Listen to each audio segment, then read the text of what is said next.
A Sociedade Espírita Obreiros do Senhor oferece um grupo de apoio fraterno ao dependente químico e seus familiares, à luz dos conhecimentos espíritas e aberto aos interessados de qualquer crença. Não se isole. Busque apoio. Grupo de Apoio Fraterno de Curitiba, auxiliando no processo de recuperação do ser. Atendimento aos domingos, às 18 horas. Anote nosso endereço. Rua Nunes Machado, 1667, bairro Rebouças, Curitiba. Maiores informações no site www.obreirosdosenhor.org.br. Então, bom dia a todos. Apesar da Ana ter falado que eu estou aqui hoje na posição de coordenador, mas na verdade, hoje eu vim falar com vocês como pai, das minhas experiências como pai, né? É claro que, junto às minhas experiências que eu tive com meus filhos, eu tenho 3 filhos, né? Um já adolescente, quase adulto, de 21, e uma menininha de 8 e um de 10, né? Então, muito do que eu vou trazer aqui para vocês hoje, na verdade, é fruto do estudo que eu fiz, né, para tentar me tornar um pai um pouco melhor, né, me conhecer mais, me tornar uma pessoa um pouco melhor. Primeiro, eu queria agradecer à casa, né, a oportunidade da gente estar aqui tratando de um tema que não é muito comum a gente ver se falar tão diretamente dentro da doutrina espírita, né, ainda é um tema que causa um certo receio de ser abordado, acredito eu, justamente porque se nós formos abordá-lo de acordo com o que a doutrina espírita nos traz, realmente a gente vai ter bastante dificuldades. A gente precisa ter muita informação, muito conhecimento, né, para a gente conseguir abordar esse tema e trabalhar com nossos filhos de acordo com o que a doutrina nos traz, né? Principalmente focando na questão do livre-arbítrio, né? Então, seria muito mais fácil a gente vir aqui falar como proibição, como ser totalmente contra, como ser impossível se falar disso, não é uma questão fechada, porque não bate com o que a nossa doutrina nos traz, né? A nossa doutrina traz a questão do livre-arbítrio, da livre escolha, né? Então, acredito eu que por isso que é um tema que é muito pouco falado claramente dentro das casas espíritas, porque quem for falar tem que ter muita sensibilidade e muito cuidado, né? Então, a gente procura sempre se informar muito bem, se colocar na posição de igualdade com vocês, estamos aqui aprendendo junto com vocês, né? Então, vamos procurar passar um pouco do que a gente vivenciou aí nos últimos 8, 9 anos e ver se a gente consegue acrescentar algo para vocês. A primeira coisa que eu acho muito importante para a gente ter em mente nesse papo de hoje é que tudo que a gente for falar aqui, daqui para frente, ele não deve gerar culpa em nenhum dos pais que estão aqui. A culpa, no que se trata em questões de educação de filhos e principalmente na questão da prevenção das drogas, não ajuda em nada a gente, né? A culpa faz parte do nosso emocional, ela é necessária, mas ela é só necessária como um start, como um início de um processo de mudança. Se nós nos cristalizarmos em cima da culpa, a gente se imobiliza e não realiza as mudanças que são necessárias, né? Então, eu gostaria, antes de começar, que ficasse bem claro isso, né? Não estamos aqui com o intuito de gerar culpa em ninguém, né? Até porque eu também estou na posição de aprendiz, nem tudo que eu vou falar aqui eu consegui fazer com meus filhos, muito eu aprendi do modo mais difícil, com a dor, né? Mas, se a gente utilizar essa culpa como simplesmente aquela fagulha inicial para que a gente se conheça e provoque as mudanças, aí sim, aí ela nos serve, mas só para isso. É como o carro, quando a gente vai dar a partida, né? Se você só der a partida, o motor vai funcionar legal. Agora, se você ficar com a chave girada, ele faz até aquele barulho, faz um barulho estranho e pode estragar o motor. Então, a culpa só serve para esse start inicial, tá? Então, vamos procurar trazer para nós hoje a responsabilidade de estarmos encarnados com a missão de sermos pais espíritas. Que vocês vão ver que a gente vai ser um pouquinho diferente do que os pais normais. Então, vamos lá, vamos tentar. A primeira coisa que eu queria trazer para a gente é o significado de missão, né? Porque ali a gente falou o título, a missão dos pais na prevenção das drogas. Então vamos tentar compreender um pouquinho o que é essa missão. Qual que é a missão que nós temos como pais, né? Então eu fui buscar o significado no dicionário, né? Então tá lá: incumbência que alguém deve executar a pedido ou por ordem de outrem. Conjunto de pessoas a que se confere uma tarefa, dever a cumprir e obrigação. Então, é uma tarefa, um fazer, né, que foi passado para nós por alguém. Nesse momento, a gente se torna um missionário, né? E eu fui atrás também do significado de missionário, né? Então, aquele que recebeu ou assumiu a incumbência de realizar determinada tarefa ou promover a sua concretização, né? Então, nós recebemos a incumbência de alguém para desempenharmos os papéis de pais, né? Dentro da nossa visão espírita, né? Nós estamos recebendo espíritos, né? E temos a incumbência, né, de fazê-los, ajudá-los a evoluir. Tá? E quem? Quem nos conferiu essa missão?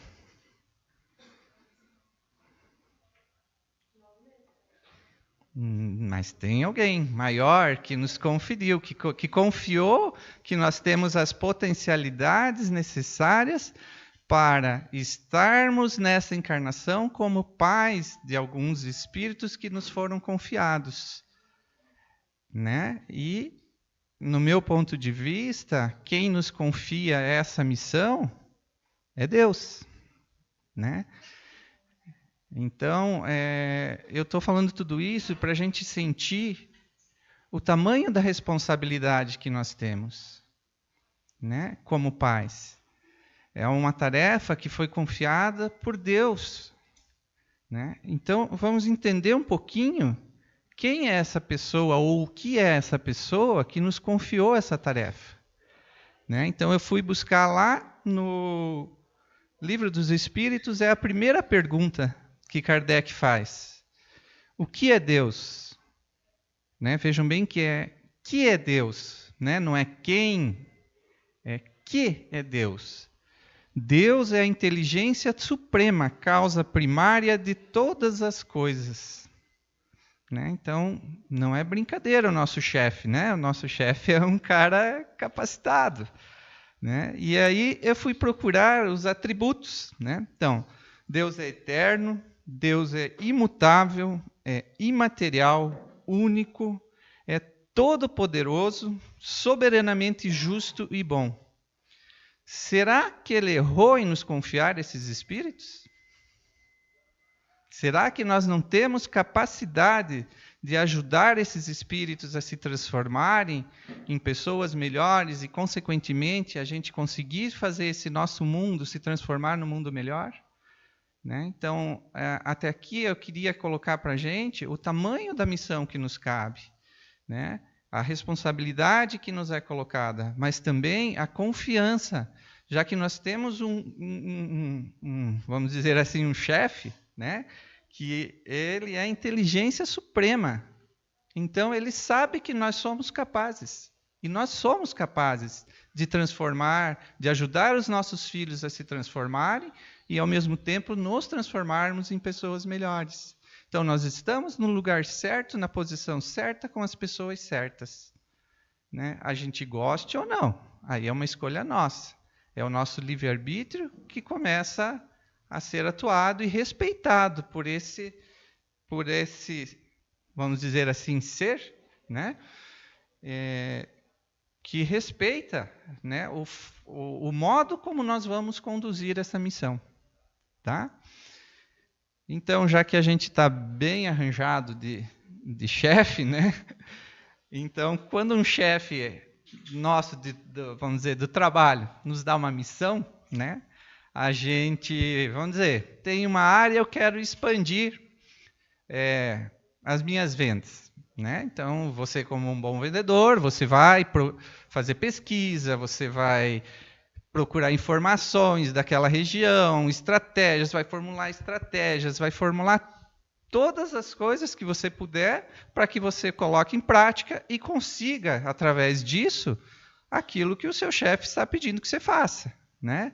E a gente faz isso profissionalmente. Será que a gente faz isso com os nossos filhos? Será que a gente faz o mesmo tipo de esforço em relação à educação com os nossos filhos? Fica aí o pensamento. Aí me veio uma pergunta. Então, como que eu devo orientar esses filhos em relação às drogas, sendo pais espíritas? Né? Como eu já comentei anteriormente, é um pouquinho diferente. A gente tem uma visão de mundo um pouco diferente. A gente tem que colocar a reencarnação nisso. A gente tem que colocar o livre-arbítrio nisso. Né? A gente tem que colocar que talvez você não resolva esse problema agora. Talvez você esteja só semeando nesse espírito para que em outro momento essas sementes deem frutos. A gente tem que ter essa visão de continuidade. Então, tudo isso a gente tem que levar em consideração. Não só para como a gente vai atuar, mas também para que a gente não sofra tanto quando os resultados não são aqueles que a gente tem. Né? Então, o fato de nós sermos pais espíritas vai nos trazer responsabilidades, mas também traz um consolo muito grande quando a gente faz a parte da gente e às vezes não encontra os resultados que são necessários, que a gente espera. Né?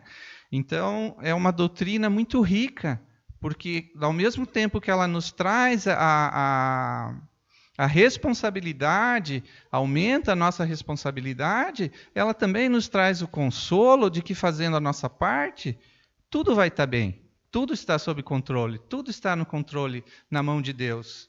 Então, se está na mão de Deus, tudo que está acontecendo é o que deve acontecer. Né? Então, eu já comentei também, eu fui atrás de algumas coisas assim que eu acho que são um diferencial na relação do tratamento de prevenção de drogas por pais que seguem a doutrina espírita. E eu encontrei duas citações, duas frases que eu achei muito interessantes. Tá? Então, o que o Espiritismo proíbe ou é contra? O Espiritismo não é contra nada e não proíbe nada. Costumamos dizer que não somos a favor de certas coisas. Quando dizemos ser contra, nos colocamos numa posição de imposição. E como somos a favor do livre-arbítrio, não devemos ser contra ou proibir nada. O Espiritismo usa a fala de Paulo para nos orientar. Podemos tudo, mas nem tudo nos convém. Portanto, a doutrina espírita nos mostra as consequências de nossos atos. A cobrança deve vir de nossas consciências. Né? Então, como é que você vai falar para o seu filho, não use drogas, se você, dentro da sua doutrina, tem essa postura, tem essa fala? Tem como a gente falar isso? Nós vamos ver daqui um pouquinho, vamos tentar passar isso para vocês. Outra coisa que eu encontrei também, essa de Emmanuel: todos somos livres para desejar, escolher, fazer e obter, mas todos somos também constrangidos a entrar nos resultados de nossas próprias obras. Né? Então, aí a gente começa a ter a chave de como trabalhar os nossos filhos em relação às drogas. Né? A nossa postura deve ser de orientar, de trazer informações, de dar exemplo e de dar todos os instrumentos para que ele possa fazer essa escolha. E essa escolha é dele. O que nos cabe é o esforço de trazer todas as informações, todos os subsídios que ele precisa ter para realizar essa escolha. Pelo menos é isso que eu entendo que a doutrina espírita nos traz. Quando a gente fala de livre-arbítrio, é inclusive para os nossos filhos, não é só para nós, né? E eu achei também 2 conceitos que eu achei interessante, muito interessante. Esses conceitos quando eu estava preparando essa palestra, eu achei no YouTube, e recomendo para todos assistirem, até para a gente se inteirar de como está o nosso país em relação às drogas. É um seminário que era um seminário de 2017, promovido pelo Supremo Tribunal Federal, e ele fala sobre os 10 anos da lei antidrogas. E ali discorrem várias pessoas, desde ministros de estados até ministros do Supremo, ex-presidentes. Eles discorrem, profissionais da área de saúde, profissionais, assistentes sociais, eles dão um panorama geral de tudo quando está o Brasil. É só colocar lá no YouTube, seminário 10 anos antidrogas, vocês vão achar. E aí vão assistindo o que vocês podem, para vocês terem uma ideia de quanto a questão das drogas impacta a nossa vida e nós não percebemos. Hoje mesmo nós tivemos aqui a fiação da casa foi roubada, a fiação que dá entrada de energia da casa foi roubada. Nós acordamos hoje sem luz na casa para fazer a transmissão, para fazer a luz. E, graças a Deus, a Sônia se movimentou rapidamente e a Copel nos ajudou também e deu tudo certo. Mas, com certeza, esses fios foram roubados para serem trocados por drogas. Né? Então, o nosso dia a dia, toda essa violência que a gente vê, ela está associada a questões que estão ligadas à droga. Elas não são só das drogas, mas são questões sociais, questões de condutas, de conceitos sociais que estão sendo colocados à prova e que a todo dia nós estamos nos esbarrando com eles e muitas vezes sem perceber. Então, vendo essas palestras, eu encontrei esses dois conceitos de liberdade que eu achei muito interessante, né? Porque a gente sempre tem a liberdade como uma coisa positiva, uma coisa boa, algo a ser alcançado, ter uma liberdade de expressão, liberdade de escolha, né? Ou seja, a doutrina espírita nos prega a liberdade, né? E essa liberdade eu descobri nessas palestras, né, que ela pode ser tanto negativa quanto positiva. Eu nunca tinha pensado nisso, né?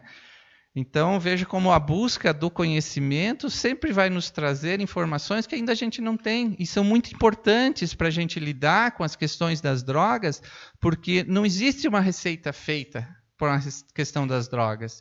Ela é um problema multidisciplinar. Então, são N variáveis que vão estar envolvidas e que a gente precisa ter muita informação para saber como lidar com nossos filhos em relação às drogas. Porque tanto as nossas atitudes podem serem preventivas, como podem induzir ainda mais os nossos filhos a procurarem as drogas. Tudo depende de como a gente vai fazer essa abordagem. Tá?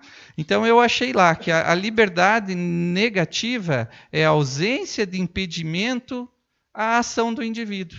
Ou seja, ele tem vontade de sair quebrando todas as cadeiras que ele quebra. Ele não tem informação ou não pensa que alguém pagou essas cadeiras, que essas cadeiras vão ter que ser repostas por alguém, que alguém vai ser prejudicado. Ele simplesmente age, porque ele tem a liberdade, de agir e fazer o que ele quer. Né? Qualquer semelhança com o que a gente vê acontecendo com muitas crianças por aí, não é mera coincidência. E uma liberdade positiva, que é a presença de condições para que os indivíduos ajam de modo a compreender as suas ações. Então, se a liberdade é positiva, a gente tem que saber o que está fazendo. Tem que ter informação, tem que ter conhecimento para a gente saber o que realmente se a escolha que a gente está fazendo está correta ou não. Tá? Quem trouxe esses conceitos é o Sir Isaiah Berlin.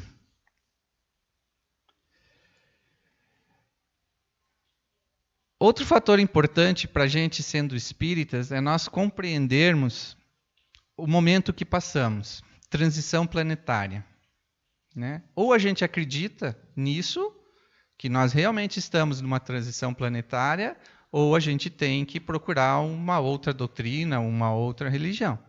Se a gente acredita nisso, né, e se estamos aqui num domingo de manhã com toda essa chuva, é porque a gente acredita na doutrina espírita, né?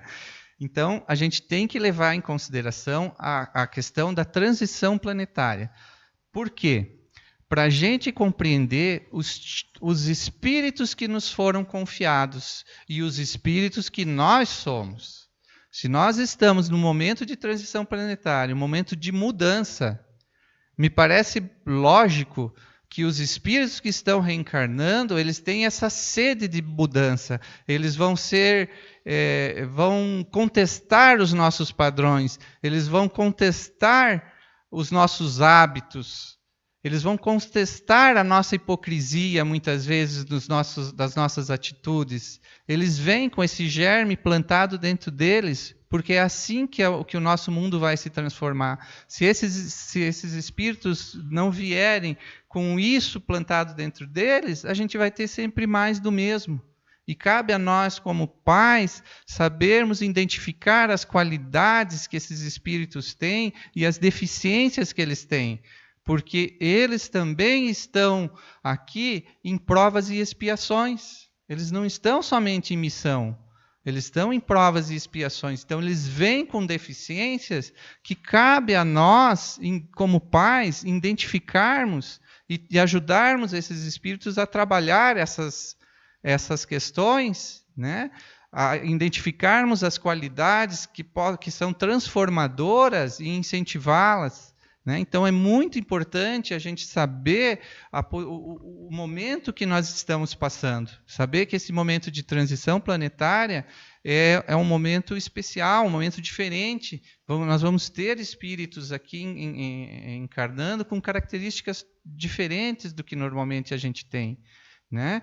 E é normal, e é natural. E isso não é somente para o espírita, isso vale para qualquer religião, porque a transição planetária, ela não é uma incumbência da doutrina espírita, é uma incumbência da humanidade como um todo, não é só nossa. Né?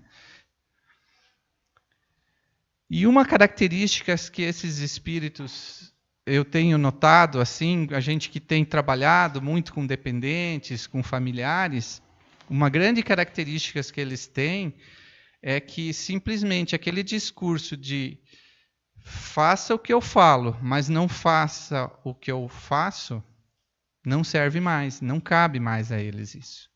Né? Se nós quisermos ter autoridade e respeito de nossos filhos, nós temos que dar o exemplo. Nós temos que fazer, em primeiro lugar, a nossa autotransformação. Nós temos que nos tornar pessoas melhores, ou pelo menos mostrar que estamos nos esforçando para isso. Não é necessário, ninguém vai virar santo do dia para a noite, mas é necessário que os nossos filhos percebam que nós estamos nesse momento de transformação, de mudança, estamos junto com eles. Temos também as nossas qualidades, temos também os nossos defeitos e lutamos arduamente todo dia, com disciplina, com perseverança, para que a gente a cada dia se torne uma pessoa melhor. Se nós não demonstrarmos isso para os nossos filhos, como é que a gente vai cobrar deles isso? Né? A gente precisa cobrar isso deles. Né?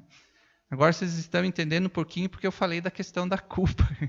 Porque primeiro eu vou bater pesado. Né? Então, é necessário o respeito e a autoridade, a gente só vai encontrar deles através de atitudes coerentes. O sim tem que ser sim, o não tem que ser não. A gente tem que estar aberto ao diálogo, aberto a negociar, a conversar, mas também tem que estabelecer limites. né? O limite, né? É impossível um filho de 4 anos de idade querer escolher a escola que ele quer estudar. Quem tem que saber isso é o pai.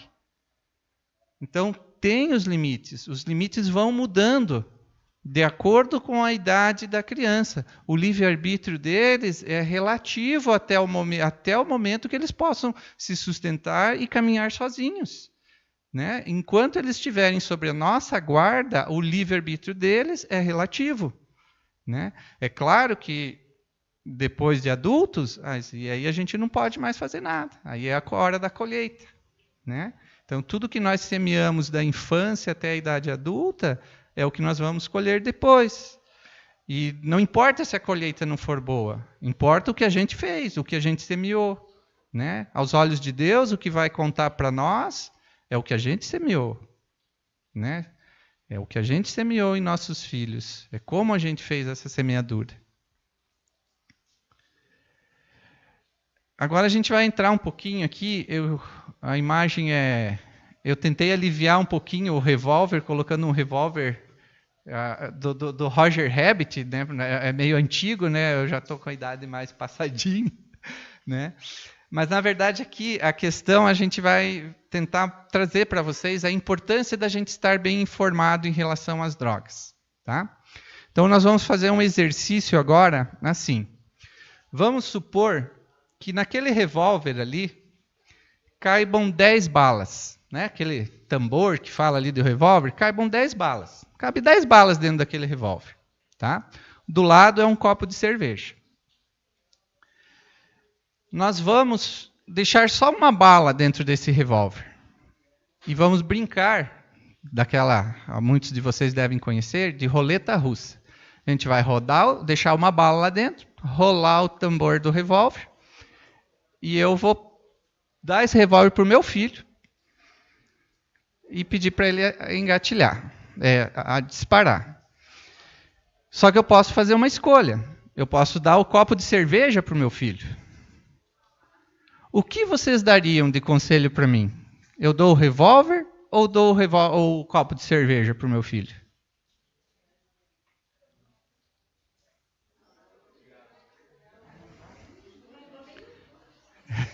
Não, eu tenho que dar um. Tudo bem, não tem problema. O melhor mesmo é não dar nenhum. É a melhor, tá? Mas vamos supor que eu tenha que dar um. Se eu tenho 10 balas, 10 lugares de bala, e tenho uma bala, isso aqui é um pensamento assim, a grosso modo, né? Existem muitas variáveis aí nisso tudo, mas é só para a gente ter um pouquinho de noção do quanto a gente é relapso em relação ao álcool. Se eu tenho uma bala e tenho 10 lugares de bala, eu tenho 10% de chance de a hora que eu puxar o gatilho ser uma bala. Matemática fria, vamos usar uma matemática fria. Vocês sabem, se um adolescente experimentar álcool entre os 10, 14, na adolescência, qual é a probabilidade de ele se tornar dependente químico, independente do que seja feito? De 10 a 15%. E a dependência química é uma doença que, se não tratada, é fatal.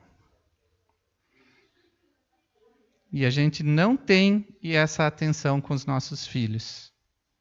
A gente não tem a noção de quanto perigoso é quando a gente deixa um filho da gente experimentar bebida alcoólica antes dos 18, 19, 20 anos.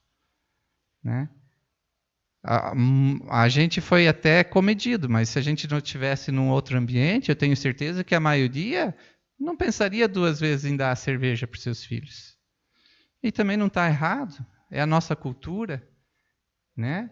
É o que parece mais lógico. Então, é uma coisa um pouco chocante, assim, mas, claro, não é assim tão frio o negócio. Como eu já disse, a questão das drogas ela é multidisciplinar, ela tem vários fatores que envolvem, mas se a gente for analisar mais friamente, ao pé da matemática fria, né, é a mesma coisa. Um pode matar rápido e o outro vai matar a longo prazo.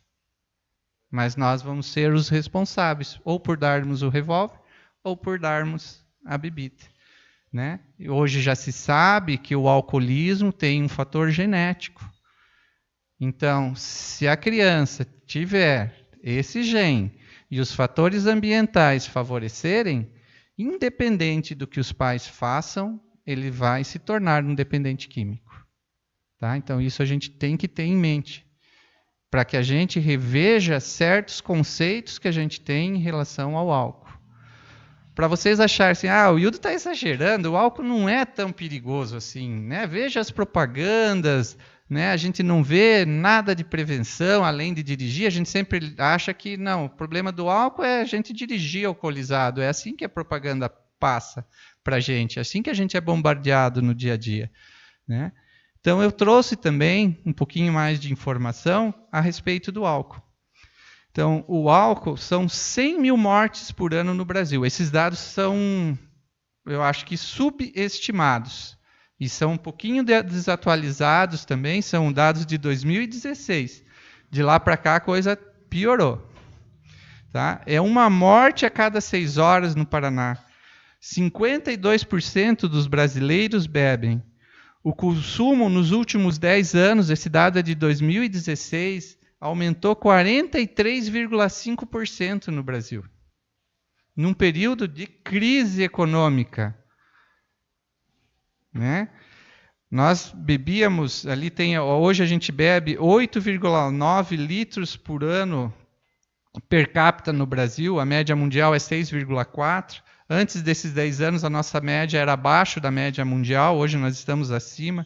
Existem outros países que bebem muito mais do que nós, mais do que o dobro disso, mas que estão em campanhas fortes para regulamentar, para diminuir o consumo do álcool. Tá? Para vocês terem uma ideia, o consumo do álcool no Brasil hoje, ele gera um custo para a nação de 7,5% do PIB. Se gasta 7,5% de dinheiro nosso para tratar do álcool, das consequências do uso do álcool. Tá? Então, um quarto daqueles 52% ali dos brasileiros que bebem, consomem 3/4 de todo o álcool que é produzido no Brasil. Então, são poucas pessoas consumindo muito. Mas, mesmo assim, 1/4 é muita gente. Tá? E nós temos mais de 1 milhão de postos de venda de álcool no Brasil. Eu acredito, eu não sei, mas deve ser muito mais posto de venda de álcool do que posto de venda de maconha, de cocaína, de qualquer outra droga. Né? 55% dos alunos do 9º ano, que são entre 13 e 14, já experimentaram. Daí a gente entra naquele dado lá de cima, que de 10% a 15% pode se tornar dependentes químicos. Né? Que é o que está ali por último. 10% a 15% se tornam dependentes químicos. Outra coisa que eu acredito, o álcool também, principalmente na adolescência, ele deixa o adolescente muito vulnerável à questão das drogas. Porque o álcool ele atua justamente no nosso cérebro, na região pré-frontal, que é onde a gente tem os nossos freios, onde a gente tem o que cuida para a gente se manter na linha. Né? Então, muitas vezes, o adolescente, sobre o uso do álcool, ele perde um pouco desses freios e por outros fatores em conjunto e acaba experimentando a droga. Então, muita gente fala da liberação da maconha como, vão liberar a droga de entrada. No meu ponto de vista, depois de tudo que eu estudei para essa palestra, a droga de entrada para mim é o álcool, não é a maconha. Né? Porque, com certeza, o adolescente que for experimentar maconha, ele está sob o efeito de álcool. Eu experimentei maconha quando estava bêbado. Então, eu estou falando com experiência própria. Né? E eu sabia que não prestava, que não deveria, não gostava, não fumava, mas, sob o efeito do álcool, eu experimentei maconha. E se aconteceu comigo, pode acontecer com qualquer um dos nossos filhos. Né? Graças a Deus, eu não tinha propensão nenhuma a ser dependente químico. E experimentei, não me serviu, e vida que segue. E agora, se for um jovem, um espírito que já vem de encarnações anteriores comprometidos com o vício, com certeza vai ser um start para que ele volte à dependência química, né? Então, a questão do álcool no Brasil, ela tem que ser muito bem pensada, tem que se tomar uma outra atitude. Só que nós esbarramos num problema muito sério dentro do nosso Congresso. Nós temos a bancada do álcool. A maior empresa brasileira hoje é a Ambev. Então, eu acredito que politicamente, independente de partido, de quem quer que seja, não existe interesse ainda de que essa política do álcool seja modificada. Eu acredito que nós vamos ter que trabalhar os nossos filhos através do nosso exemplo, né? De que eles façam, se forem fazer o uso do álcool, o mais tarde possível. O mais tarde, depois dos 18 anos. Né? Porque aí a gente já ocorreu a fase de maturação do cérebro, né? Então as podas neurais já foram feitas, o cérebro já está totalmente formado, aí ele tem menos probabilidade de se tornar um dependente químico, né? Então fica essa reflexão. É um tema que causa muita polêmica pela cultura que a gente tem, pela dificuldade que a gente tem de se falar nisso. Eu bebi por muitos anos. Eu comecei a beber depois dos 18 anos, né? E bebi por muitos anos. Aí um dia que eu assisti uma palestra, que foi a palestra que me levou ao Grupo Apoio Fraterno, né? Eu compreendi que tinha chegado o momento que se eu quisesse realmente trabalhar com meus filhos, questões de limites, questões envolvidas com drogas, eu tinha que primeiro eu deixar de beber, né? Fumar eu nunca fumei, né? Então foi uma decisão particular minha e digo para vocês, não é difícil a gente não usar o álcool. O que é difícil é a gente conviver com quem usa, né? Porque a gente a todo momento, né? Você é o estranho, você é o esquisito. Você está doente, o que está acontecendo com você? Ou virou um fanático religioso, meu Deus do céu. E não é isso, né? E eu vou dizer uma coisa para vocês. Eu bebi dos 18 aos 40, mais ou menos, e eu detesto cerveja, eu não gosto do gosto. Sabe? E a cabeça da gente funciona de tal modo que eu bebi aí por 20 anos sem gostar de beber, né? Por outras questões. Foram outras questões pessoais minhas que me levaram a beber. Então, para mim, parar de beber foi fácil. Foi difícil os amigos que continuam achando que eu fiquei maluco.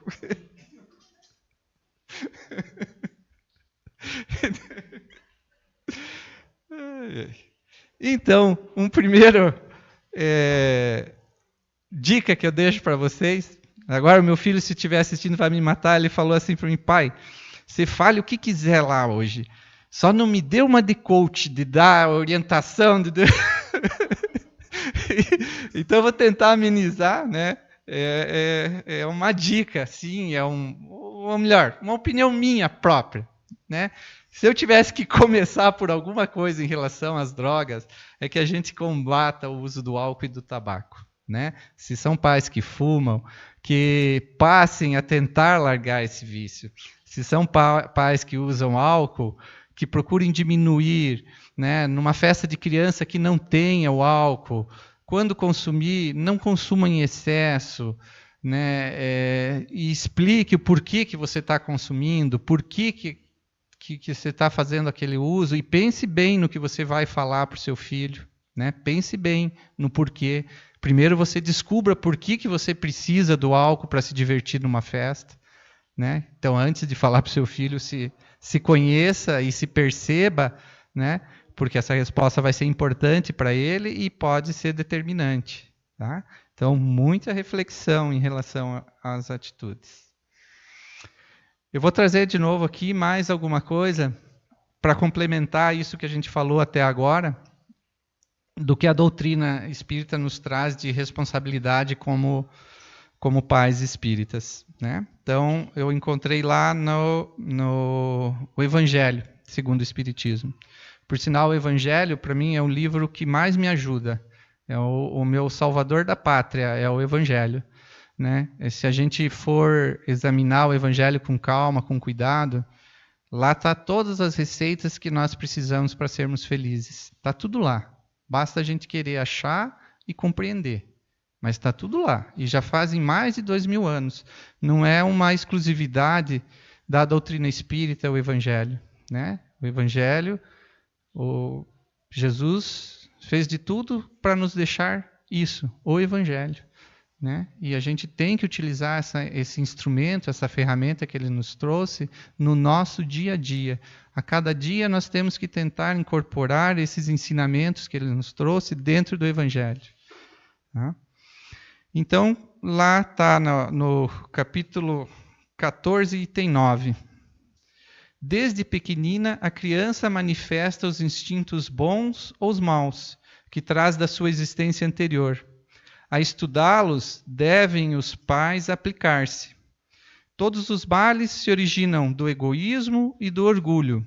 Espreitem, pois, os pais, os menores indícios reveladores do germe de tais vícios e cuidem de combatê-los, sem esperar que lancem raízes profundas.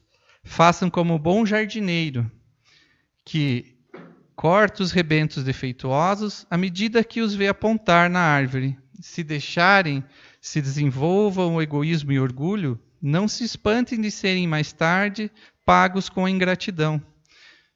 Certo? Então, é um resumo daquilo que a gente conversou até agora. Né? A questão de nós observarmos os nossos filhos.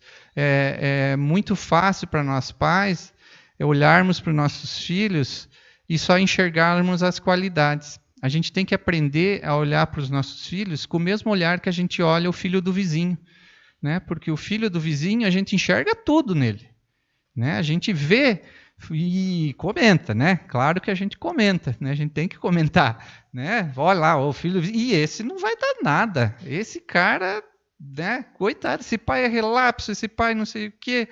E quando a gente olha para os nossos, a gente tem um outro olhar, né? De novo, isso está lá no Evangelho, né? A gente olha, né? Como é que é? Enxerga o cisco e não vê a trave no olho do outro, né? Então, vocês vejam como o Evangelho é rico para o nosso dia a dia. É muito rico. Né? Então, a gente tem que analisar os nossos filhos com o olhar do que a gente analisa o filho do vizinho. Né? Para quê? Para valorizar as potencialidades, para incentivá-lo nas qualidades que tem, mas para ajudá-lo nas deficiências também. Né? Quando a gente tem um filho que vai bem no futebol, você vai, tem pai que vai, viaja lá para não sei onde, fazer peneira, fazer não sei o quê.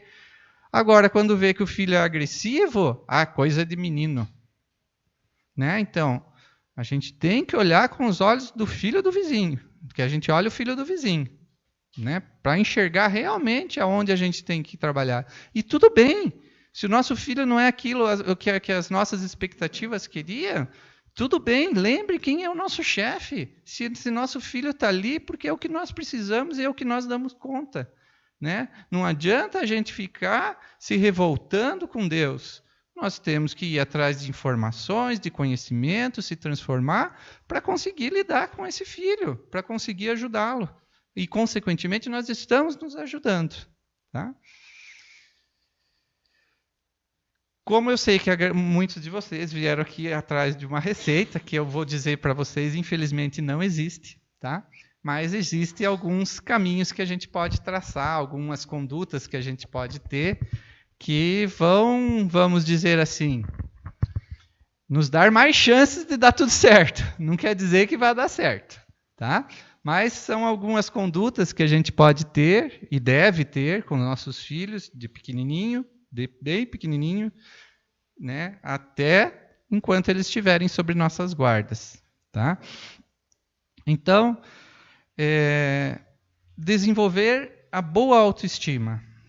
É um pouco do que eu já falei, que eu acabei de falar. Né? Você elogiar as qualidades, né? Elogiar assim quando ele consegue vencer alguma dificuldade, aquele filho que é mais agressivo, quando ele começa a deixar de ser tão agressivo, você tem que verbalizar isso com ele, você tem que fazer com que ele se sinta uma pessoa melhor. Não é transformar ele num reizinho, não é isso, gente. Né? A gente tem que ser coerente, tem que ter bom senso. né? A gente tem que ser sempre o pé no chão. Vamos lembrar do olhar do filho que a gente vai usar para ver o filho do vizinho. Então, mas a gente tem que ajudar com que ele perceba as potencialidades que ele tem, né? E também que perceba algumas deficiências que ele tem. Tá? Estimular a autonomia, a independência. Tá? Então, desde cedo, a gente tem que delegar afazeres para as crianças. Elas têm que ter afazeres domésticos de acordo com a sua idade. Elas têm que serem incentivadas a colaborarem com a estrutura familiar. E também, aqui eu falo para os pais, a gente, como homens, né, a gente tem que dar o exemplo também. Não adianta a gente querer que a criança ajude a mãe se o pai não ajuda a mãe também a lavar uma louça, arrumar a cama, né? Que não são afazeres da mulher, são afazeres do casal, né? Nós estamos transição planetária, gente, estamos evoluindo, a coisa, né? Se a gente vai ficar para trás, tá? Tolerância à frustração. Isso é uma questão assim que eu tenho visto muito. Eu tenho uma cunhada que é dona de uma escola de educação infantil, né? Eu sou de Campo Largo, lá em Campo Largo, e a gente conversa muito as questões assim. E a gente vê como desde pequenininho os pais têm medo de frustrar os filhos, têm medo de frustrar e não percebe que essa capacidade de frustração, essa tolerância à frustração, são fatores protetores, não só para a dependência química, mas para o suicídio, para um monte de outros fatores. Né?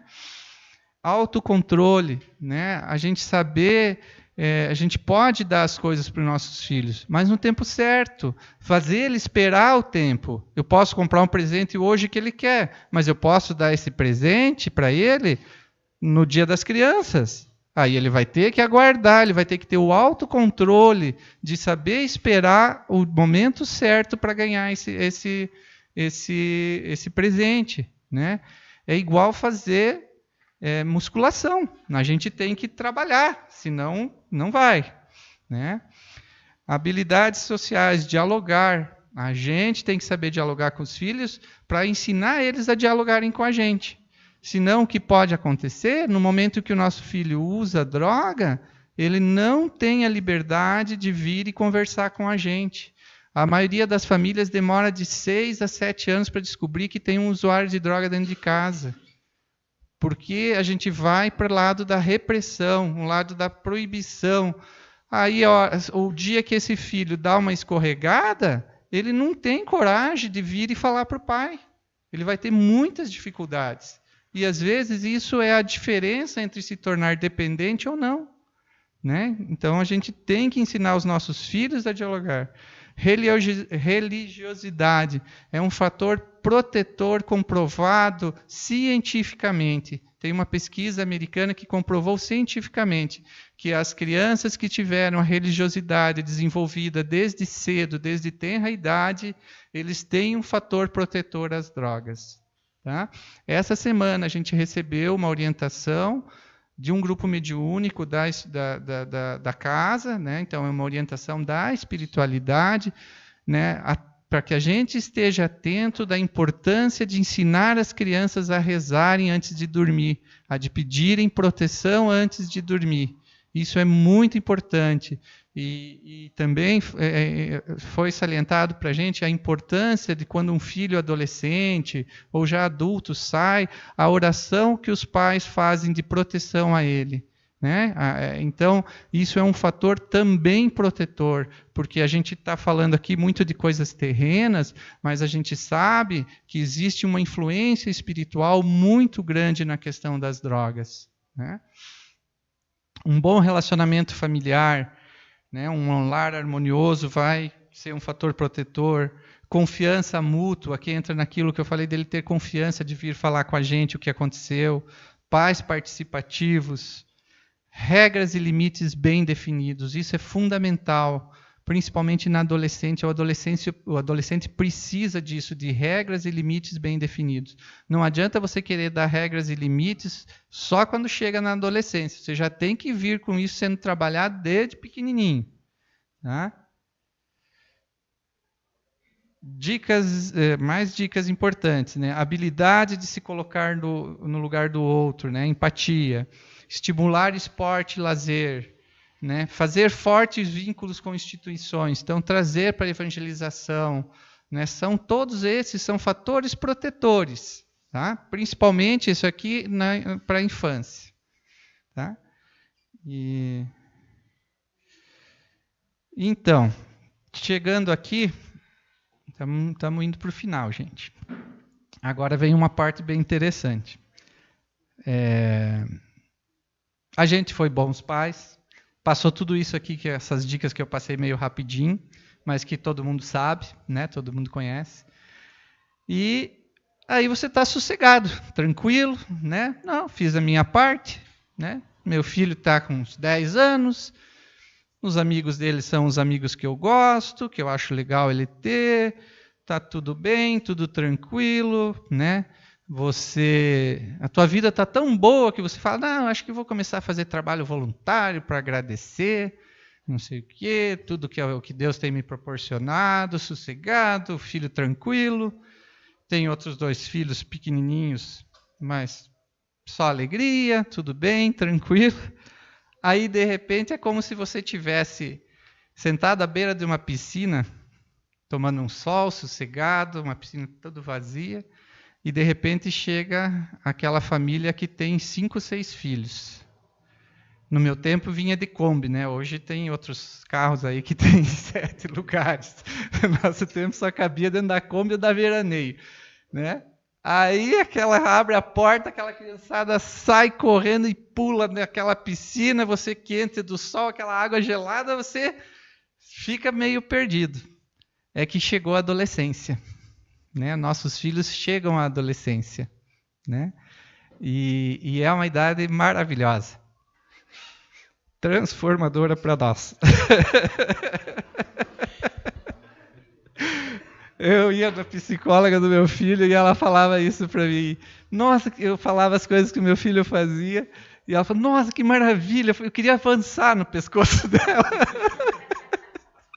Né? Mas hoje eu descobri que graças a tudo isso que aconteceu na adolescência, eu estou aqui hoje conversando com vocês. Então eu só tenho que agradecer, tanto ao meu filho e a Deus.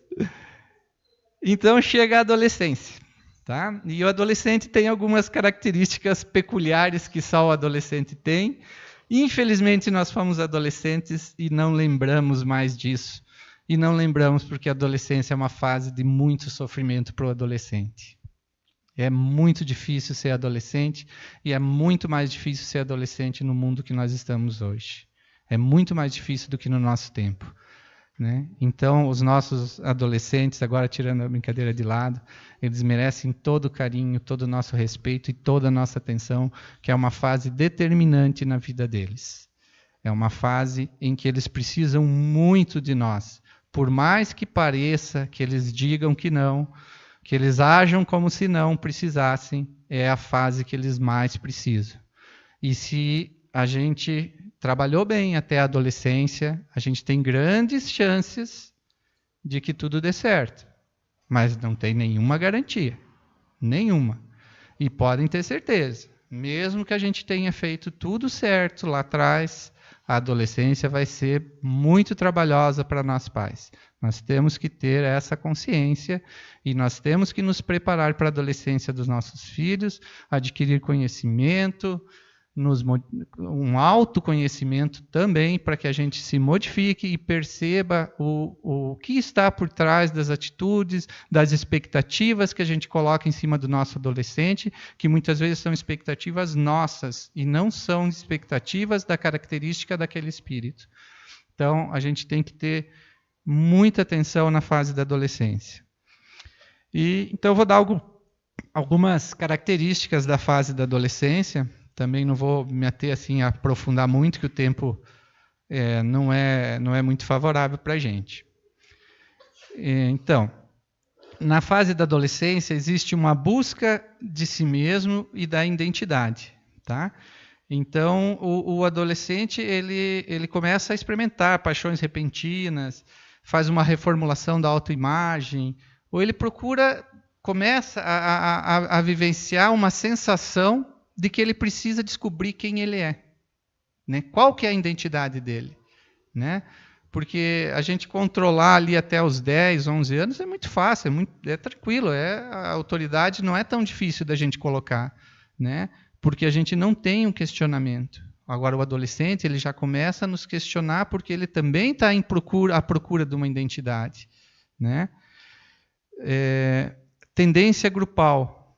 Então, essa busca dessa identidade de si mesmo, né, causa uma ansiedade. Então, ele procura grupos onde ele vai se identificar, que muitas vezes ele não se identifica com a família, ele não se identifica com nós, ele está notando que ele está um pouco diferente do que meu pai, eu estou diferente da minha mãe, né, eu sou meio diferente dos meus irmãos, e aí ele vai procurar um grupo, né, onde ele se sinta mais à vontade, que essa ansiedade diminua, né? Necessidade de intelectualizar e fantasiar. Então, o raciocínio ele vai evoluir do concreto para o hipotético dedutivo, né? Ele começa a ver que pode ser que 2 mais 2 não seja sempre 4, pode ser que seja 5, quem sabe, né?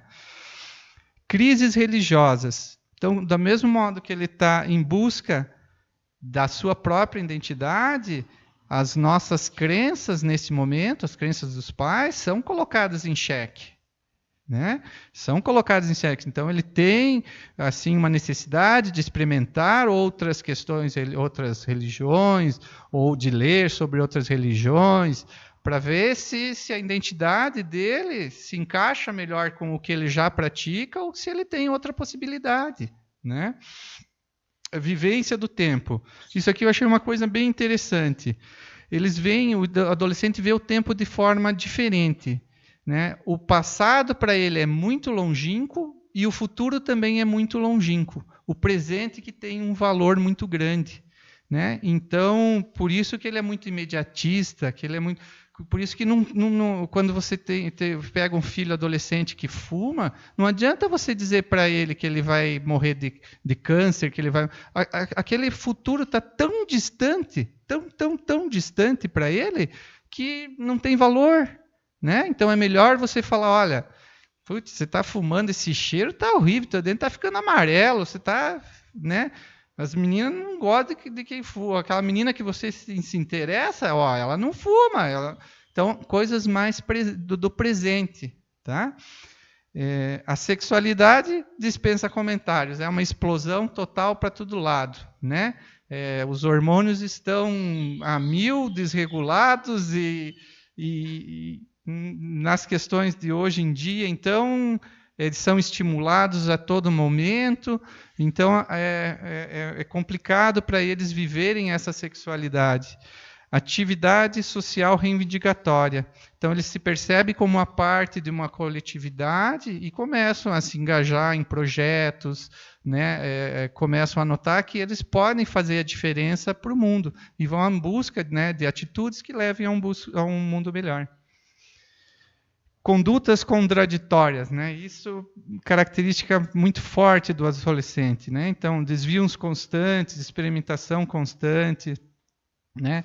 Por isso é muito importante a gente ter cuidado, dar a liberdade do adolescente ter as suas escolhas, mas muito cuidado com o tipo de escolha que a gente vai dar a liberdade. Por exemplo, uma tatuagem, né? É melhor o adolescente esperar um pouquinho. Pode ser que naquele momento ele queira um tipo de tatuagem. Tatuagem é uma coisa que é definitiva. Depois, para você mudar, é bem mais difícil, né? Então, são coisas que você não, né, tem que trazer. Pôr um alargador na orelha. Né? A questão não é se é certo ou se é errado. A questão é que ele pode mudar de ideia. Né? Não é uma questão de não é certo fazer tatuagem errada. Não é essa a questão. A questão é que ele pode mudar de ideia depois, e se for uma coisa definitiva, é mais difícil de ser consertada. Né? Não é o momento. Né? Aquilo, esperar, autocontrole, tem que esperar. Você quer fazer a tatuagem? Faça um pouquinho mais tarde. Né? Não tem tatuagens que são lindíssimas. Né? Só que não é o momento. Né? Quer pintar o cabelo de roxo? Deixa que pinte. Né? Quero raspar a cabeça? Deixa que raspe. Quero deixar o cabelo até aqui? Deixa que deixe. Né? Porque são coisas que depois ele muda de ideia. O meu filho teve cabelo roxo, teve cabelo branco, não teve cabelo, né? E tudo bem, né? Faz parte, né? As roupas, né? Ele está em busca da identidade dele, é necessário, né? Separação progressiva dos pais, né? É normal, alteração de situações, ele não sabe, ele se sente meio criança, tem momentos que ele se sente criança, tem momentos que ele se sente adulto, então tem momentos que ele está mais próximo de nós, tem momentos que ele se afasta, né? E cabe a nós pais não nos afetarmos com isso, né? A gente só tem que estar de olho, se está sozinho demais, você tem que ir atrás, procurar o diálogo, buscar a conversa, é sempre de olho, a gente precisa de tempo para olhar os nossos adolescentes, examinar as condutas, né? Constantes flutuações de humor, quem tem filho adolescente sabe melhor do que eu o que é, né? Você dorme com ele chorando e acorda, o dia lindo, maravilhoso, belo, e que faz parte de todas essas experimentações que ele passa, todas essas ansiedades, e é um período extremamente difícil para o adolescente. A gente olha todas essas coisas aqui que eu falei e parece que são coisas ruins, né? Que tem alguma coisa errada. E vocês sabem como é que chama tudo isso aqui que eu li? É uma síndrome. Síndrome da adolescência normal. É normal. É assim mesmo. Né? Por isso que é uma fase tão maravilhosa para nós pais. Porque é uma fase desafiadora. É onde nossas crenças, nossas dificuldades são postas a provas. Quem tem um filho adolescente pode saber que é hardcore mesmo, é coisa pesada. Você se transforma. Ninguém sai o mesmo depois de um filho adolescente. Né? E se a gente souber aproveitar, é enriquecedor para o adolescente e é enriquecedor para nós pais. Tá? Aqui eu tinha colocado algumas dicas importantes, né? Aqui é mais direta em relação aos adolescentes, tá? Então, estabelecer um consenso familiar sobre o uso de substâncias. Então, já na pré-adolescência, que fala pré-adolescência, mas não existe realmente essa fase, né? Se estabelecer, aqui dentro de casa, até os 18 anos, não se usa tabaco, não se usa álcool, né? Eu sou contra, né? E deixe essas questões para depois, né? E, claro, sempre frisando, a gente tem que dar o exemplo. Não adianta mais você pedir para o seu filho não fumar e não beber e você não fazer esforço nenhum para não fazer essas coisas. Para chegar ao final de semana, você vai lá, compra 2 caixas de cerveja e passa o final de semana bebendo. Seu filho vai beber na primeira oportunidade que ele tiver. Tá? É chato falar isso, mas é o que nós vivemos. Nós estamos na transição planetária. Dedicar algum tempo diário para conversar com os filhos e escutá-los. Ajudar a definir objetivos pessoais. É uma questão um pouco difícil, mas vai ajudando.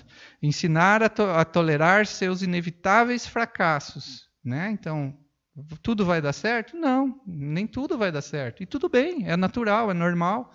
É assim que a vida é. Na vida a gente tem muitos reveses, né? E é legal se trabalhar aí na adolescência. Uma outra orientação que a minha psicóloga sempre dava era assim, que, olha, graças a Deus que tudo isso está acontecendo agora, que ele está aí dentro de casa. Né? Você consegue controlar, você consegue perceber. Né? Se você tiver o olhar atento, você tem como ajudar. Agora, se deixa isso para acontecer depois dos 20, 25, se você reprime demais, né? Você, né, vai ter problemas no momento que você já não tem mais o controle, você não tem mais como ajudar. Né? Conhecer os amigos, isso é muito importante, trazer os amigos para casa, conhecer quem é, conviver com os amigos, né? Sempre se colocando na posição de pais, nunca de amigos de nossos filhos. Isso é muito importante. Nós sempre temos que estar na posição de pais. Tanto de pais em relação ao relacionamento com os nossos filhos e como com os amigos dos nossos filhos. Não adianta a gente querer ser amigo dos amigos do nosso filho. Não vai dar certo também. Valorizar as qualidades e os avanços das dificuldades. As qualidades, né, e os avanços das dificuldades. Estabelecer um sistema para a resolução de conflitos. Vão existir momentos em que não se chega a um consenso. O adolescente vai ter uma visão e o pai ou a mãe vai ter outra visão. Então tem que se estabelecer, ou eleger uma terceira pessoa que vai ser um orientador, o mediador dessa discussão, né? Tem que se estabelecer. Tudo isso são regras bem definidas e bem estabelecidas, né? Estar aberto a questionamentos e mudanças, né? Então, nós vamos ser questionados nas nossas crenças. Então, se você disser para o seu filho, não use o álcool, ele vai querer saber o porquê, e você tem que ter a informação correta. Porque se você não tiver a informação correta, ele passa a não confiar mais no que você fala, né? Então, a gente tem que estudar, tem que ir atrás das informações. Ser intrometido. A gente tem que vasculhar realmente quarto, vasculhar celular. A gente tem que cuidar dos nossos filhos. Isso, nós não estamos invadindo o espaço deles, né? Isso é necessário, né? Eles estão sobre a nossa guarda. Então é necessário que a gente faça isso. A gente não pode sentir culpa de pedir o celular para dar uma olhada. Isso às vezes pode ser a diferença entre você identificar um abuso sexual. Não é só a questão das drogas, né? Existem coisas acontecendo aí que são assim, não tem adjetivos, né? Então, de repente, você pegar o celular do seu filho e dar uma vasculhada nas conversas do WhatsApp, você pode identificar que ele está sofrendo um abuso sexual e não está conseguindo te contar. Né? Porque ele vai deixar rastro. Eles deixam rastro porque eles querem que a gente descubra e eu os ajude. Né? Eu, por 2 vezes, peguei o celular do meu filho, e as 2 vezes que eu peguei, eu encontrei coisas que eu pude ajudá-lo. Que consegui evitar coisas piores no futuro. Né? A gente se sente culpado, a gente tem que passar por cima dessa culpa e fazer o que é preciso. Né? E descobrir por que a gente sente essa culpa, se a gente está fazendo a coisa certa. Né? Trabalho em equipe e respeito mútuo. Isso é uma coisa que eu acho muito importante nesses afazeres domésticos. Não é você, por exemplo, pedir para o filho lavar a louça, deixar ele lá sozinho lavar a louça e todo mundo está sentado vendo televisão. Não, um lava a louça, outro enxuga, outro arruma a mesa. Trabalhar em conjunto, tá sempre fortalecendo os vínculos com a família. Porque a hora que ele tiver necessidade, ele vai se lembrar desses vínculos e vai procurar esses vínculos para ajudar. Tá? Então, já chegando no final, eu sei que é muita informação, é muita coisa, e eu queria, então, se de tudo hoje vocês gravarem essa analogia que eu vou fazer agora, ela já valeu a pena. Tá? Esse aqui é um projeto que tem na escola da minha cunhada, né, de uma horta, que as crianças lá, é educação infantil. Né? Esse rapaz que está na foto... Ele que orienta a droga, desculpe, a horta, é tanta coisa na cabeça, a horta, né? Isso, a horta, e então ele que dá essa orientação. E aí, assim, a analogia que eu queria fazer é que a gente tem que ser como um agrônomo, né? Os nossos filhos, eles são proprietários de uma terra, de uma fazenda, que precisa ser cultivada, precisa ser trabalhada.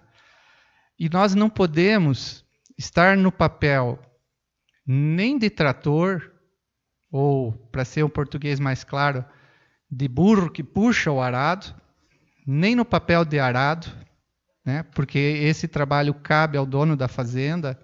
Né? Nós não podemos também estar no papel daquele vizinho invejoso que vem e olha o quanto que está se produzindo naquela terra e fala, deu sorte. Né? Ou, quando não produz o que devia, que vem e fala, eu avisei que não ia dar certo. Né? Não, nós temos que ter o papel de agrônomos. O agrônomo, ele estuda o terreno, ele vê as deficiências que o terreno tem e orienta o fazendeiro a corrigir esse terreno, orienta onde tem que fazer uma curva de nível, a mata ciliar que tem que ser preservada. Ele orienta como ele deve cultivar essa terra. Ele nunca vai fazer pro dono da fazenda. Ele só vai orientar. E ele, como agrônomo, ele só é um bom agrônomo se ele se mantém informado, se ele vai em busca do conhecimento, se ele estuda para poder passar essas informações para que o fazendeiro faça as escolhas corretas do que ele deve fazer, o que ele deve plantar naquela gleba que ele tem, né?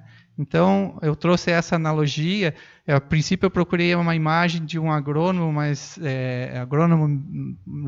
orientando um fazendeiro, mas eu acho que com uma criança, a imagem vai nos tocar mais, né? Então, nós temos que ser agrônomos de nossos filhos, né? Agrônomos de nossos filhos, tá? Aqui não é preguiça de fazer um slide melhor, não. Eu vou explicar rapidinho para vocês. Esse grupo Conhecer é um grupo que a gente criou aqui na casa para os adolescentes, né, a partir de 11, 12 anos, né? Ele está assim porque é o grupo que a gente está criando, então a gente está criando uma identidade nesse grupo. A ideia é trabalhar uma vez por mês com os adolescentes. A gente fez 2 encontros. Nos 2 encontros a gente conseguiu chegar ao nome do grupo, né? Mas a verdade, a ideia é fazer uma abordagem diferente, né? Não é eu ou o Márcio, que também trabalha com a gente no Apoio Fraterno, ou algum outro dos voluntários do Apoio Fraterno, estarem lá trazendo informações, fazendo uma palestra como essa aqui, de informações como droga. Mas que eles vão atrás das informações e eles façam essa palestra para nós. Então, é um projeto deles, é um grupo deles, não é um grupo nosso, né? Graças a Deus, a casa abriu esse espaço para a gente fazer. É um projeto que a gente quer ver se o objetivo da gente é que a gente crie uma metodologia para que a gente possa replicar em outras casas espíritas, né? Então, é um grupo que está nascendo para jovens e para adolescentes. Nós temos também aqui um grupo que já funciona há quase 1 ano, que é o Grupo Apoio Fraterno, né, que auxilia no processo de recuperação de dependentes químicos e familiares, né? Aí é um trabalho que a gente faz na outra ponta. O outro grupo é um grupo de prevenção. Esse já é um trabalho em que a gente auxilia no tratamento, na recuperação dos dependentes e dos familiares, né? A gente é sempre aos domingos, das 18h30 às 20h. Tá? Então, fica o convite também, mesmo que vocês não tenham algum dependente químico na sua família, vocês podem vir participar como assistir ao grupo. É muito enriquecedor também, né? A gente traz muita informação que acaba ajudando também. Então, acho que era isso que tinha para vocês. O tempo acabou sendo maior um pouquinho, né? Agradecer assim, a atenção de vocês, né? E desejar que alguma sementinha seja colocada aí no coração de vocês, que a gente possa ter feito um pouquinho da diferença hoje, nesse domingo aí tão chuvoso, tá? E fico sempre à disposição aí nos minutos finais, se alguém quiser fazer alguma pergunta, algum questionamento, né? A gente está sempre aberto aqui para conversar. E agradecer novamente a casa, os internautas. Estava esquecendo, eu quero mandar um abraço para uma amiga que está lá na Bahia, voluntária nossa, que nós estamos esperando ela voltar. Um abração para todos. Obrigado.